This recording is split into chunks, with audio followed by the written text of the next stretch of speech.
Fala pessoal, nossa aula de hoje, finanças pessoais, é para tratar sobre dívidas, né? Eu acho que é algo que todo mundo já teve ou talvez tenha ainda e algo que pode ser superado. Vou mostrar isso para vocês.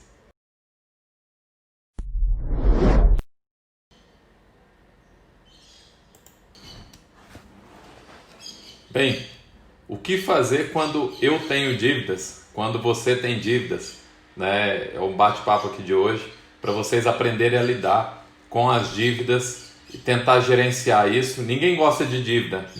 Provavelmente as pessoas fazem porque se sentem confortáveis ali até um certo limite, mas tem hora que esgota a gente e a gente precisa de uma alternativa para sair desse caminho, que é um caminho para muitas pessoas sem volta.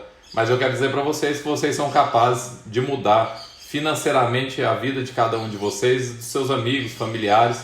Então, fiquem comigo até o final, que eu vou mostrar para vocês algumas sugestões de como você sair da dívida. Bem, primeiramente, se a situação sua é extremamente endividada, o primeiro passo que eu sugiro para vocês é sair de uma dívida mais onerosa para uma mais barata, tá? Como que a gente faz isso, professor?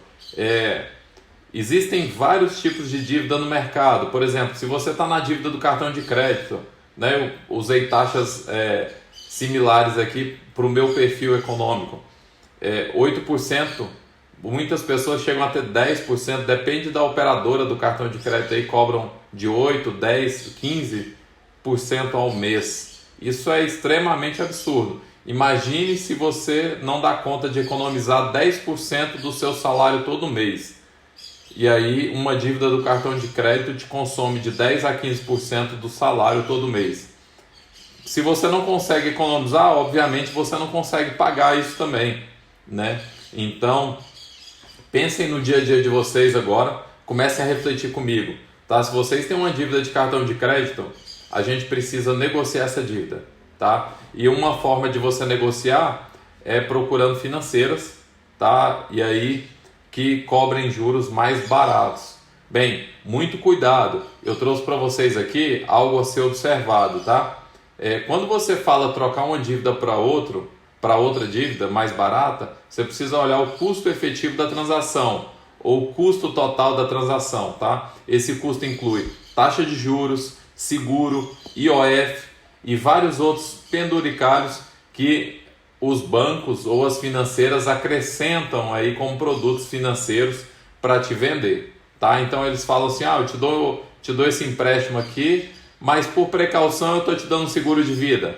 Bem, fique atento a isso, abram o olho, né? Fiquem atentos, porque essas situações são bem comuns junto aos bancos, tá bom?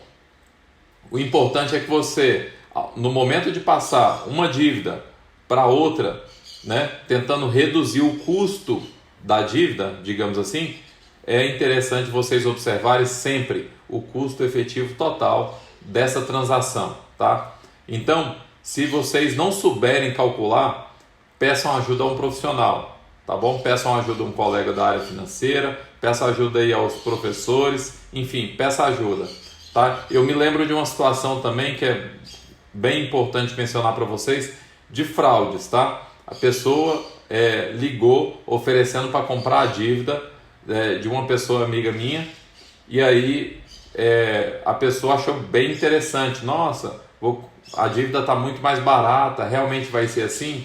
Bem, não foi o que aconteceu. Eles depositaram o dinheiro na conta e acabou que isso aí era um golpe, né? E a pessoa usou indevidamente os dados pessoais dessa outra pessoa para poder fazer outros empréstimos, enfim, foi um rolo lascado. E aí, então, fiquem muito atentos a essas pessoas que ligam, tá? De preferência, vá até seu banco, você vá até uma financeira ou até uma outra instituição, principalmente essas mais conhecidas, tá bom? Fiquem atentos a isso aí, tá? Instituições grandes, financeiras grandes, pessoas com nome mais renomado, tá bom? Geralmente trazem uma segurança, mas observem bem, sempre tem um pé atrás com promessas grandes demais, tá? Como minha mãe já dizia, quando o santo é bom demais, a gente desconfia. Então, se alguém te oferecer um empréstimo a preço de banana, abra um olho, tá bom? Bem, sempre dívidas, né? O banco quer te empurrar dinheiro, por quê? Porque ele pega o seu dinheiro emprestado quando você aplica e quando outra pessoa vai e pega esse dinheiro emprestado, o banco ganha nessa diferença. Então o banco capta no mercado e empresta para outras pessoas no mercado. Então os poupadores entregam o dinheiro para o banco num recurso mais barato, o banco pega isso, coloca uma taxa de juros que eles chamam de spread bancário, tá? É uma taxa de remuneração do banco e emprestam isso novamente no mercado. Ou seja, eles pagam aqui para vocês 0,6 ao mês e te emprestam a 2,5, a 3, a 8, a 10, tá bom? É assim que os bancos fazem, as financeiras também, tá ok? Elas captam mais barato e te emprestam de alguma forma, tá? A roda da economia gira assim, tá? Não vai ficar xingando o banco, não vai ficar xingando as pessoas, mas essa é a roda da economia. Tem algumas pessoas que têm muito dinheiro e aí essas pessoas não precisam ficar pegando emprestado, elas ficam guardando. E aí algumas delas optam por emprestar aí para familiares, para amigos e cobram taxa de juros por isso, tá? Tem uns que são mais flexíveis e tem outros que são bem careiros, né? Em torno de 10% aí, 5%, 10%. Mas enfim, o que eu quero falar para vocês é o seguinte: comecem a observar como gira a roda da economia, tá? Onde existem poupadores e devedores, e aí vocês vão entender esse esquema de trocar dívida de mais cara para mais barata, observando o custo efetivo total da transação, tá ok? Bem, fica ligado aqui, porque tem outros tipos de dívida mais baratas, né? Às vezes o seu cheque especial você precisa olhar. Eu não sei qual que é o seu score bancário, mas você precisa olhar quanto é a taxa de juros mensal do lado do seu cheque especial. Você pode olhar também a opção de um crédito consignado, tá? O crédito consignado, muito cuidado com isso, porque as pessoas acabam pegando um mês, aí daqui 6 meses se endividam de novo para fazer desejos e vontades aí no dia a dia e acaba pegando novamente, renovando esse consignado e nunca sai dessas dívidas, tá bom? O importante é vocês observarem que vocês precisam resolver a situação. Evitem dívidas, tá bom? Dívida, geralmente, né, na maioria dos casos, ela não é boa, exceto daqui a pouquinho eu vou falar para vocês quando uma dívida pode ser boa, tá? Cooperativas de crédito, né? Não sei se vocês já viram aí Sicoob, Bancob, outros bancos cooperativos que vocês encontram aí pelo Brasil afora, eles emprestam a uma taxa de juros muito mais em conta, porque você é associado, né? E de certa forma, quando você pega o dinheiro emprestado ali, faz parte do resultado da empresa e como associado você recebe também parte do lucro todos os anos, tá bom? Então acaba que isso reduz o custo da dívida para você. Bem, financiamento de automóvel também é uma opção. Financiamento de automóvel dá o automóvel em garantia. Imagine que você tem um carro que vale aí em torno de 30, 40 mil reais, tá? E você tem uma dívida no banco lá no cheque especial de 10 mil. Primeira coisa que você precisa fazer é o seguinte: observar se a taxa de juros de financiar o seu carro vale a pena para pagar o cheque especial. Se o seu carro é quitado e você consegue fazer isso, não pense duas vezes, tá? A diferença é absurda, mensal, tá falando aí, tá? Então você vai acabar economizando durante todo o mês um pouquinho, e esse pouquinho que você economizar você pode guardar, ou então ir lá e quitar a dívida logo do veículo de maneira antecipada. Lembra que eu falei da roda da economia aí, poupadores e devedores? Então, os poupadores, eles recebem juros. Os devedores, eles pagam juros. Ou seja, os devedores entregam dinheiro e os poupadores recebem dinheiro. Agora imagine você, de que lado você quer estar, tá? Então é importante você pensar nisso. Bem, tem empréstimo familiar também. Algumas pessoas conseguem empréstimos aí a juros baratos, com pai, com filho, com irmão, com primos, enfim. E aí tem uma certa confiança, né? Empresta a juros bem mais em conta. E isso é importante observar que faz a diferença para ajudar as pessoas, tá? Bem, O, o importante desse ponto central, o que eu faço quando eu tenho dívidas? Primeiro passo, então, procura a dívida mais barata. Troca aquela dívida sua por uma mais barata. Segundo passo, tá? E aí é paralelo a isso, você precisa reorganizar a sua vida financeira. Se você está devendo, procure identificar o porquê disso, tá? Procure identificar a razão da sua dívida. Se é um descontrole mensal, tá? Do seu orçamento familiar, procure corrigir, procure cortar, nem que seja a escola, procure cortar diversos itens, né? E identificar onde está o problema. Já aconteceu isso comigo, tá? A gente sabe que muitas situações, às vezes, elas acontecem na vida da gente ao longo do tempo e modificam nossas vidas. Então não tenha vergonha de fazer isso, tá? Já aconteceu uma vez comigo que eu tive que falar com minha esposa, por exemplo, para a gente diminuir os gastos. Isso é natural e vocês têm que ser abertos assim com sua família também, ou com as pessoas que vivem em conjunto com você e dividem tanto as receitas quanto os custos, tá? E aí na ocasião, por exemplo, a gente teve que desfazer, por exemplo, de um veículo, a gente teve que tirar as crianças da escola, colocar numa escola pública, né? Sempre observando opções e aí onde a gente consegue caminhar com segurança, tá? Eu preciso, né? Não sei se vocês se recordam das aulas anteriores, mas eu preciso pensar no presente e preciso pensar no futuro, tá? Eu preciso ter um presente estável e um futuro estável, tá? A gente sabe que estabilidade completa não existe, mas eu não posso deixar de viver o hoje, mas também não vou deixar de viver o amanhã, quando eu vou ter menos energia para poder ter uma força de trabalho. Então eu preciso aumentar meus rendimentos no futuro, de maneira que eu preciso trabalhar menos, e aí o dinheiro trabalha para mim, meus negócios trabalham para mim, ou a aposentadoria que eu vou receber de direito. Entende? Eu preciso pensar nisso, né? Assim como também sugiro você a pensar nisso. E viver o hoje, mas viver, se você pode ter desejos e usufruir, ótimo. Agora, se você não tem condições financeiras disso, reduz um pouquinho o patamar de vida para você ter um futuro mais tranquilo, tá bom? Não fiquem com vergonha disso, tentem fazer isso ao máximo, tá? Eu acho que vocês vão ter um grande sucesso financeiro. Então, esses dois pontos, né? Se organizar no orçamento familiar e reduzir o custo de dívida, é possível você ter uma vida mais tranquila.